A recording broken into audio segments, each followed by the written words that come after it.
Hello, Tungsten Miner here. Last time I left off where we're just about to take our trip to the Nether. I had shown how I get all my armor together, how I get my weapons together, and the couple of supplies that I generally bring along with me. So, let's go. In my case, I like to put my Nether portal pretty far away from the rest of my house because, one, it makes a lot of noise, which is kind of annoying. Two, occasionally you'll have zombie pigmen spawn, and right next to the portal, and so they'll wind up wandering around your place and maybe prevent some danger. So I don't want them around. Another reason to keep it far away. And then finally, I'm not sure if this is really how it works, but it just seems to me if I make them really, really far down, like I'm at bedrock level now, it tries to spawn a portal into the Nether, which is also very low down in the Nether, near the base of the Nether, which usually means you're going to wind up in some kind of cave system instead of way out exposed on some ledge somewhere. So I went off and made my portal with the hopes that I would get a decent spawn. And what I found is I did in fact get a decent spawn, and I am being attacked. Why am I being attacked? There's always danger coming to the Nether, isn't there? Even when you're well equipped. So, how do I get back my stuff without getting clobbered? Well, okay. Sometimes when you teleport back, things are not quite ready to work yet. So how do I get my stuff back again? I have left myself some options here. First of all, I've got the rest of my flux-infused plate. Second, I've got myself an extra sword. I'm going to grab my traveler's vest here so my armor's decently well charged up. You know what? I might actually prefer to go with my steel armor here. Yeah, that's a little bit better. Got some extra stuff. I generally have... nope, don't have an extra lunchbox in here, but that's all right. There was only that one guy, so I'm going to take a chance that maybe this is sufficient preparation to go recover my things.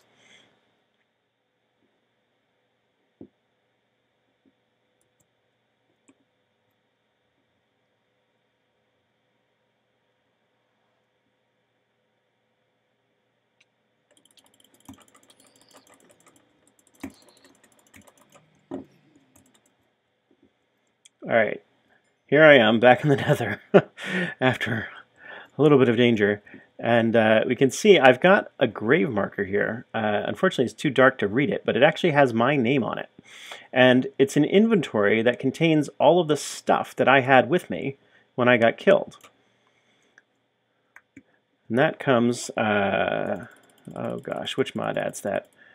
I think it's the Open Blocks mod, maybe? Now I'm not remembering very well. One of those mods adds this stuff. So you can get all of your things back again and not have to worry about them actually disappearing on you. Which is one of the things that I really dislike in Minecraft. That there are just certain game mechanics that are not very sensible or realistic. And I love to make things work a little bit better and more realistically. Okay, here I am. I've gotten rid of all of the dangerous folks that are immediately in my area. And as you can see, I have in fact spawned in a cave. Another nice thing is Journey Maps adds these spawn markers that tell you exactly where you died. So if you happen to get lost, you can find your way back to where your loot is. I've also set up a waypoint to be able to come back to where my portal is. So no matter how lost I get out there in the Nether, if I don't have a charged portal with me, or if I don't have one charged up, then I'll be able to find my way back home again. For those who are new to Minecraft, you make a Nether portal by getting some obsidian, making a ring that encompasses a 2x3 shape in the middle. The corner blocks are optional, so really you only need 10 pieces of obsidian to do it, but the ones that form automatically will show up with the extra corners, so 14 total. Once you've got one on the overworld side, it'll automatically create a matching one somewhere in the Nether. And you don't really know where that's going to be until you show up. So maybe it's a really bad spot. Maybe it's a really good spot. This one turned out pretty well. The next thing I start doing in the Nether, especially if I've formed in a cave, is I'll bring my hammer along and I'll craft out these big tunnels that kind of head off in every which direction. So I've got one going in all 4 cardinal directions down here. And that just makes it so that I can easily get to what might be interesting places.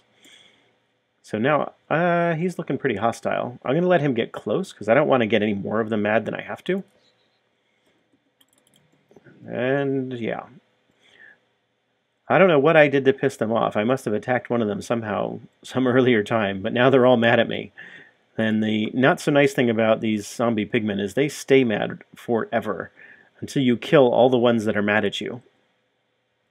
So I'm going to let him chase me for a while, get him back here so I don't get any new ones mad at me, and then take him out. So I'm going to have to be pretty darn careful for a while until I'm sure I've found all the ones that are angry and gotten rid of them all.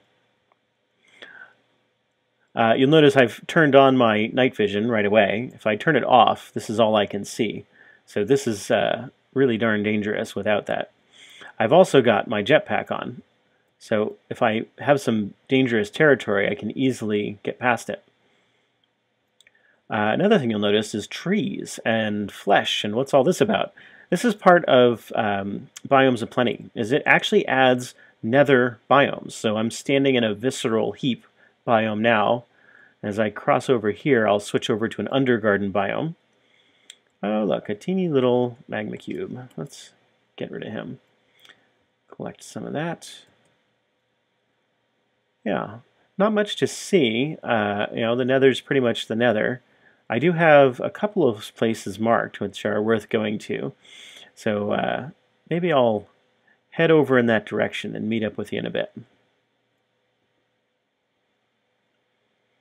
So here I am in a little area that's opened up a bit, which of course adds to the danger somewhat. And as I go down, you can see I've made myself kind of a set of stairs. These bone structures are really bone. If you take them and you craft the little segments you get out of them, you get bone meal back again. And if you run them through a pulverizer from thermal expansion, you get a lot of bone meal. So this one stack will give you probably a chest full of bone meal. Very, very handy with some of the agriculture stuff I've been doing elsewhere. You'll also notice this tree has Ignis fruit on it, which is one of the Harvest Craft extensions for adding plants and things to the Nether. So you can actually come to the Nether and more or less live here. The Ignis fruit gives you fire resistance for a very short time. So can be a handy thing. Now, I don't know which ones are mad at me, so I got to be a little careful. Another thing you'll see is I make these posts with torches on top. Uh-oh. Something. Oh, there we go. That guy is what's called a phantom, and they appear now as one of the extra mobs from Biomes of Plenty. And they are pretty dangerous because they really like to sneak up on you. They don't make a lot of noise. And they throw you up in the air far enough that it really will hurt you when you come down again. So yet another benefit of having a jetpack. You can get away from them a lot more easily. Alright, so off I go to this blaze spawner. Okay, here I am next to a nether fortress that I've discovered. And the blaze spawner I was talking about. I've gone to a little bit of trouble here to make it easier to deal with. And how I've done that is by drilling in from the top into one that's kind of stuck in the midst of all the stone. What that means is that when they spawn, there's really nowhere for them to get away from me. And it's a lot easier for me to go after them and pick them off one by one. I've got another one that's even more enclosed, which makes it even easier to deal with. Obviously, having my cleaver is really essential to making this as safe as possible. It's never quite safe, as we discovered earlier down here in the Nether, but having a weapon that can one-hit kill your blazes makes it tremendously, tremendously easier to knock them out, because sometimes you'll get a few of them at a time. So I'm just kind of hanging around. I try to stay a little bit away from the spawner so they can't spawn right on top of me. Although the spawn radius is enough where that doesn't always work either. Oh, now I've got 2. Yeah. There's no safe way to do this, I'm afraid, if you're going to be standing out in the open. If you're good at this and you carefully set up your environment, you'll be able to set things up so that they actually can't get to you. The Nether is not safe. It does not matter how well prepared you are. So I think I'm going to hang out here for a little bit and let myself heal.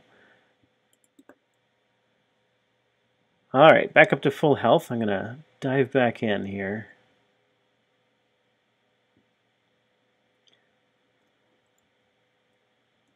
Now this is my exit route, so I don't want any fire up there.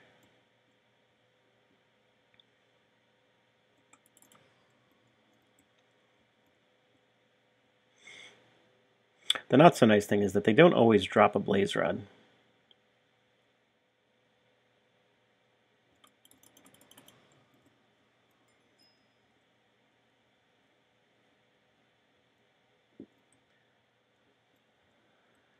Alright, well, I think 4 is enough for now. Obviously, if I wanted more, I'd hang out longer, but don't really need a lot of blaze rods at the moment. So here I am, looking around, see if there's anything else that's worth checking out. Having a jetpack makes a lot of this a whole lot less dangerous. Because obviously falling into the lava is not going to happen. And if you get hit by something that knocks you over the edge, that's not so much of a problem. So I definitely like getting at least a basic level of flying available before I head to the Nether. Just takes away a lot of the difficulties that you can run into. Let's see over here. Another big long stretch. Another thing that's handy to find are the Nether skeletons. Yeah, so there's an example of a blaze spawner that I wouldn't want to go anywhere near. Because as soon as you go near that one, they're going to fly up in the air, and you won't be able to get at them. Unless you've got some kind of ranged weapon, and then you'll be switching back and forth between ranged and not ranged. So much easier to find ones that are buried in some kind of cavern. Uh-oh. There you are. Also, very nice to bring along some very effective ranged weapon. That way you don't have to worry about those guys. Now, the terrors of the Nether are much diminished when you've got such effective armor and weaponry that you don't have to worry too much about your enemies. You can stay far, far away from them.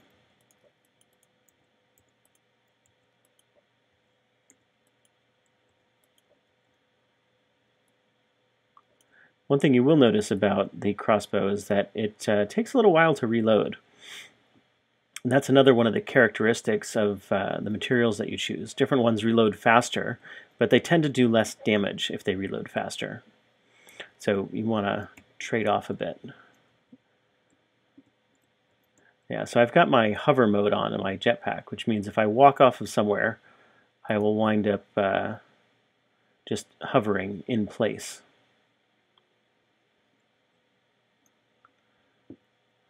Okay, so now I'm kind of a little bit lost, to be honest. I don't remember exactly how I got here, which is one of the reasons why I always set myself some waypoints. And I can look around and find out where I am and how to get back home again. So as I take a peek around, I can see, oh, there's my death place, and I can see the purple marker right next to it.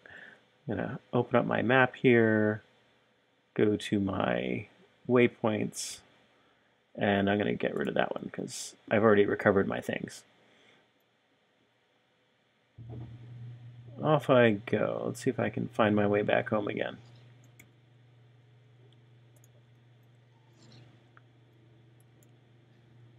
There we go.